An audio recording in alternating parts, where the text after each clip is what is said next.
This is exactly what I needed tonight, and I didn't really realize it until I was sitting up here with you, Reverend Park, and sitting here with you. It is a joy to be together. I want to recognize my mom is here. It's her first time being here at this Thanksgiving service. So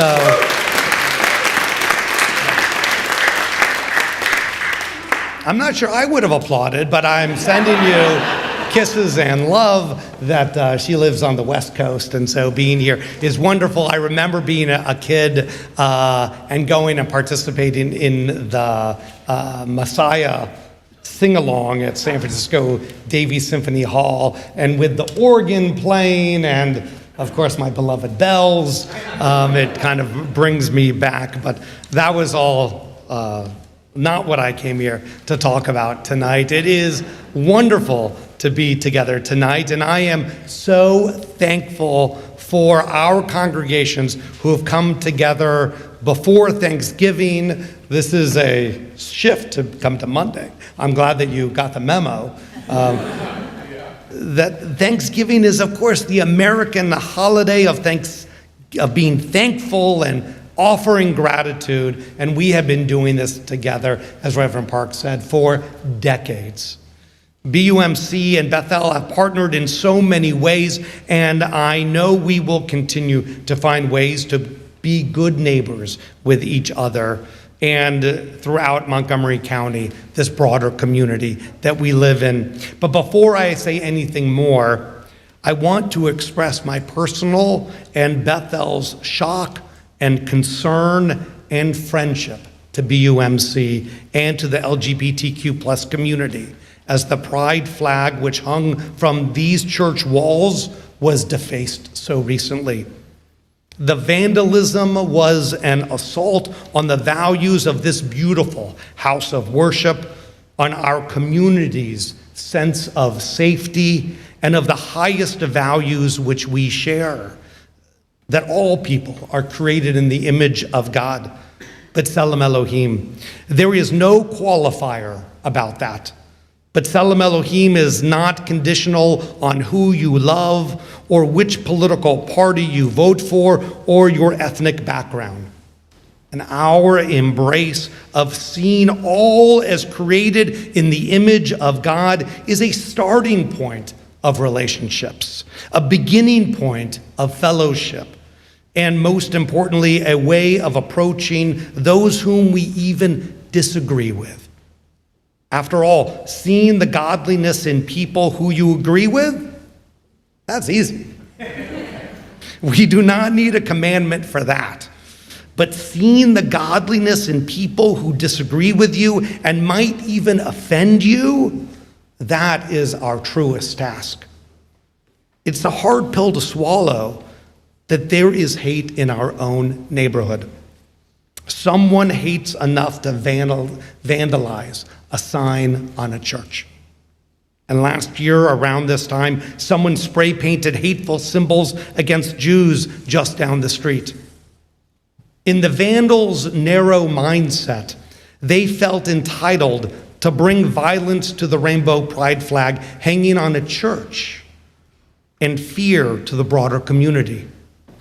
From my perspective, a similar person who could desecrate a church could easily come across the street to our synagogue for like action. We at Bethel stand in solidarity as neighbors and friends and people of faith with BUMC. I've been thinking about what it means to be neighbors.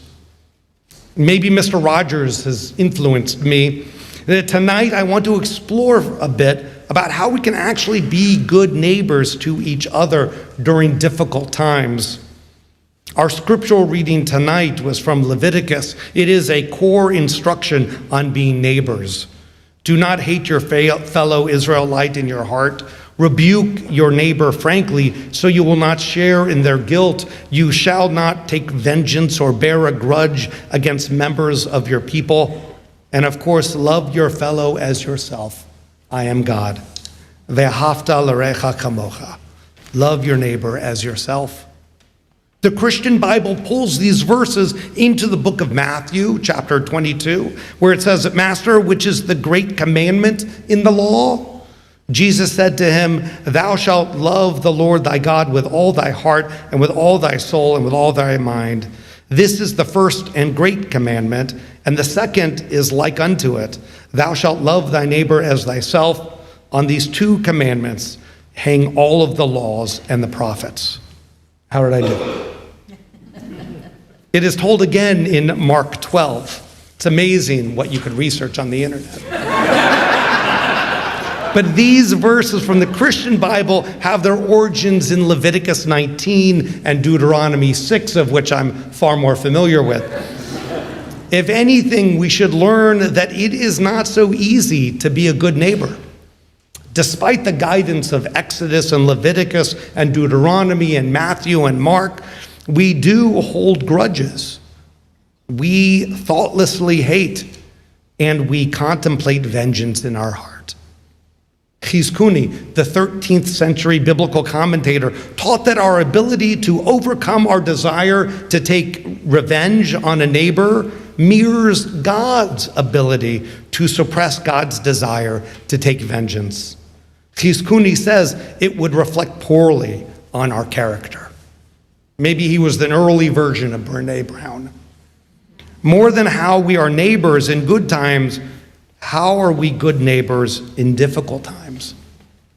Let me share, it feels like a really hard time for Jews these days. With the rise in anti-Semitism and Jew hatred, the increase in intolerance and seeming acceptance of hate speech, it is a hard time. Thus, tonight is so important that there have been a spike in hate acts in the county, and incidents against Jews have rocketed in the past weeks as the war between Israel and Hamas deepens. The hateful messages against Israel and Jews have become far more widespread. From high schools and college campuses, slogans have been shouted irrespective of their accuracy. TikTok and other platforms spread hateful, spiteful, and false messages.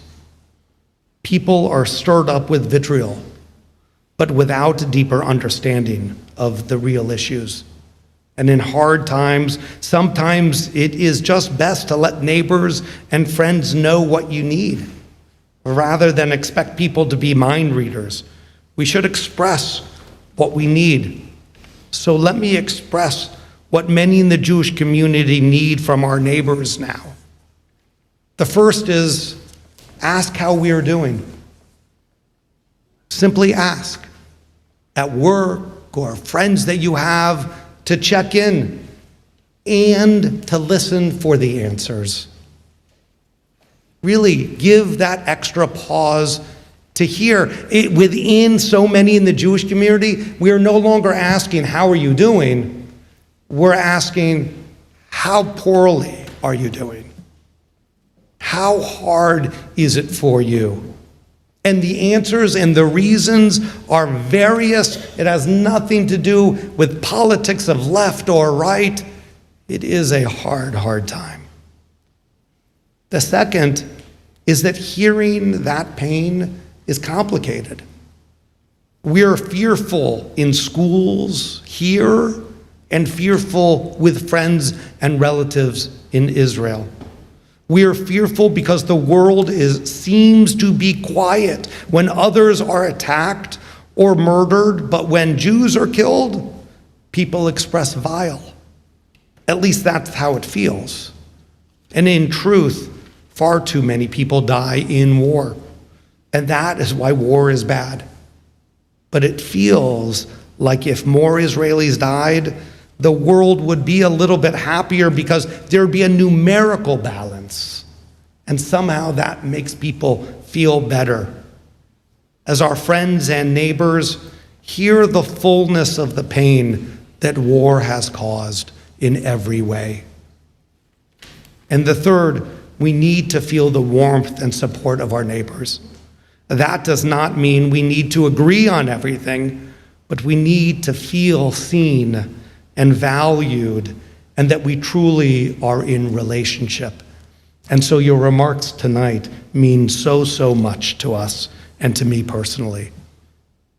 Ve'ahavta l'recha chamocha, to love your neighbor as yourself, as you would want to be loved. Rashbam, the 12th century commentator, sees the complications of real relationships. He teaches, if your neighbor has done something evil to you, do not behave as if you continue to love him, while you set an ambition for him or against him in your heart. Being neighbors means to be in a real relationship, being supportive and caring and in disagreement. It means being dedicated to that relationship even in harder times. It means listening. For that level of relationship, I'm grateful. For Bethesda United Methodist Church in Bethel, I am thankful. I give thanksgiving for friends in hard times. And while these may be fewer, then these are deeper relationships. Ve'ahavta l'recha chamocha. We stand with Bethesda United Methodist Church, and we ask the same of you, to stand with us in solidarity as neighbors and friends and people of faith. These are difficult times, but let's be thankful for the people who surround us in the truest and deepest relationships. It is a choice to be friends. It is a choice to be hopeful. It is our opportunity and our blessing. Whoever you gather with this week, I hope you listen to their joys, and I hope that you listen deeply to their pains as well. That is the blessing of being good neighbors. Amen.